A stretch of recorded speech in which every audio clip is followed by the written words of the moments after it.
को कहां धर्म लेकर के आए? हम कह रहे हैं कि युवाओं को 8,500 का नौकरी देंगे अप्रेंटिस योजना के तहत, कहां धर्म लेकर के आए हैं? हम कह रहे हैं कि 25 लाख तक का जो है सबका हम हेल्थ इंश्योरेंस करवाएंगे, कहां धर्म लेकर के आए हैं? हम कहते हैं कि धर्म हमारा व्यक्तिगत विषय है और यह एक धार्मिक देश है। सबको इस देश में अपने धर्म को मानने की, उसके अनुसार आचरण करने की आजादी है और ये आजादी हमको हमारा संविधान देता है। अगर संविधान बचेगा तभी हमारा धार्मिक अधिकार भी करते हैं। राहुल गांधी दिल्ली में वो सीलमपुर ही क्यों चुनते हैं, जो मुस्लिम बहुल इलाका है, जहां 60% के करीब मुस्लिम आबादी है? अच्छा, अगर यही बात कहिए कि अगर हम कह दें कि जो है पहली रैली जो है नांगलोई जाट में हुई तो जो है हिंदू बहुल इलाका ही क्यों चुनते हैं? ये तो देखिए सर, आप खूबसूरत लग रहे हैं ना, तो सिर्फ आपकी खूबसूरती नहीं है, मेरी आंखों की भी खूबसूरती है कि हम आपको खूबसूरत रूप से देख पा रहे हैं। अच्छा, कि इंडिया में दरार हो गया है। अरे भाई, काहे दरार हो जाएगा इंडिया में? देश में राष्ट्रीय स्तर पे 2 गठबंधन है, इंडिया और एनडीए। इंडिया में आपको दरार दिख रहा है, कमाल है आपका चश्मा भाई साहब। और एनडीए में आपको दरार नहीं दिख रहा है क्योंकि अजीत पवार जो है दिल्ली में चुनाव लड़ रहे हैं 30 सीट पे, वहां आपको एनडीए में दरार नहीं दिख रहा है। एक भी बीजेपी के नेता और प्रवक्ता से यह सवाल नहीं पूछा गया कि एनडीए टूट गया है। अजीत पवार बीजेपी से अलग चुनाव लड़ रहे हैं, 30 सीट पे चुनाव लड़ रहे हैं, यह सवाल एक बार भी उनसे नहीं पूछा गया। सारा प्रश्न हमारे तरफ ही है। तो पूछे जाएंगे ना। अब अखिलेश यादव अगर आकर रिठाला में चुनावी सभा संबोधित करेंगे अरविंद केजरीवाल के साथ, तृणमूल कांग्रेस अगर अरविंद केजरीवाल के साथ दिखाई देगी और कांग्रेस अलग थलग होगी तो सवाल तो पूछा जाएगा। तो हम कहते हैं कि अगर इतिहास में जाकर के प्रश्न करना है तो कांग्रेस पार्टी तो सपा के खिलाफ भी चुनाव लड़ी है, कांग्रेस पार्टी तो टीएमसी के खिलाफ भी चुनाव लड़ी है। पर मौजूदा परिप्रेक्ष्य में पूछे जाते हैं ना तो सवाल। मौजूदा परिप्रेक्ष्य में कह रहा हूं कि मौजूदा परिप्रेक्ष्य क्या था जब जनरल इलेक्शन हो रहा था?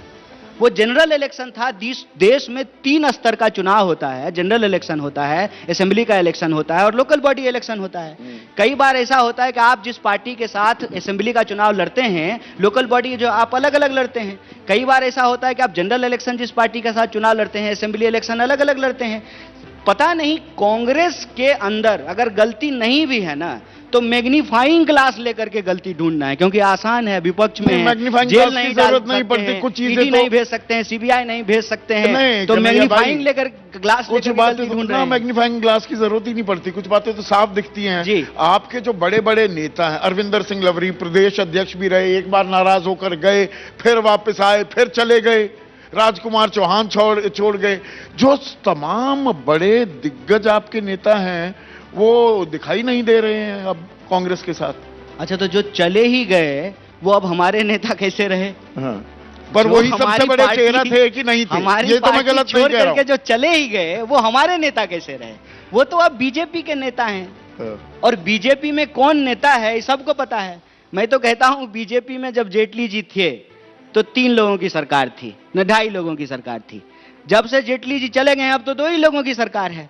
545 एमपी जो बने हुए हैं उनको खुद ही नहीं पता है कोई एमपी है कि नहीं है। जो छोड़ करके जा रहे हैं वो कितना वहां नेता बन के रहेंगे ये आप देख लीजिएगा। कांग्रेस अपने आप को कहां खड़ा देख रही है? कांग्रेस अपने 0 बटा लड्डू 4.3% वोट बैंक।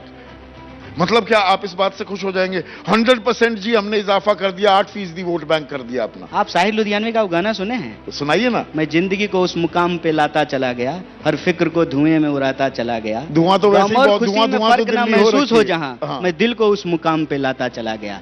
आप एक उद्देश्य से अगर राजनीति करते हैं, उस उद्देश्य को पूरा किए बिना चुनावी हार जीत से आप रुकना नहीं चाहिए आपको, और आपको रुकने की जरूरत नहीं है।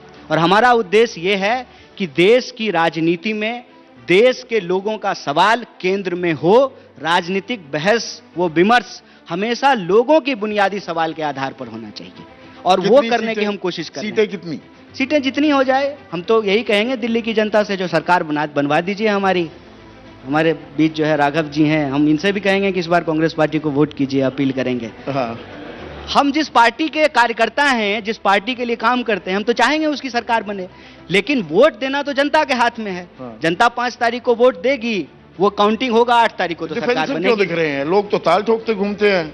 अरविंद केजरीवाल कह रहे हैं आप वालों से पूछिए, अभी राघव चल रहा 60 से नीचे तो नहीं आ रही ना सीट। 60 तो पक्की है ना राघव?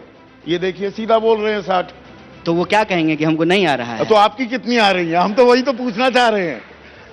हम भी कहेंगे हमारी 60 आ रही है। 60 आ रही है। बोलने में भी थोड़ी जीएसटी लग रहा है। अभी बोलने में कम से कम जीएसटी नहीं लगा है ना। देखिए मुझे आता नहीं ना मोहतरम को मोहतरम कहना, किसी को ज्यादा किसी को कम कहना। को कहां धर्म लेकर के आए हैं? हम कह रहे हैं कि युवाओं को 8,500 का नौकरी देंगे अप्रेंटिस योजना के तहत, कहां धर्म लेकर के आए हैं? हम कह रहे हैं कि 25 लाख तक का जो है सबका हम हेल्थ इंश्योरेंस करवाएंगे, कहां धर्म लेकर के आए हैं?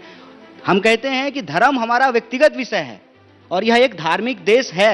सबको इस देश में अपने धर्म को मानने की, उसके अनुसार आचरण करने की आजादी है और यह आजादी हमको हमारा संविधान देता है। अगर संविधान बचेगा तभी हमारा धार्मिक अधिकार भी करते हैं। राहुल गांधी दिल्ली में वो सीलमपुर ही क्यों चुनते हैं, जो मुस्लिम बहुल इलाका है, जहां 60% के करीब मुस्लिम आबादी है? अच्छा, अगर यही बात कहिए कि अगर हम कह दें कि जो है पहली रैली जो है नांगलोई जाट में हुई तो जो है हिंदू बहुल इलाका ही क्यों चुनते हैं?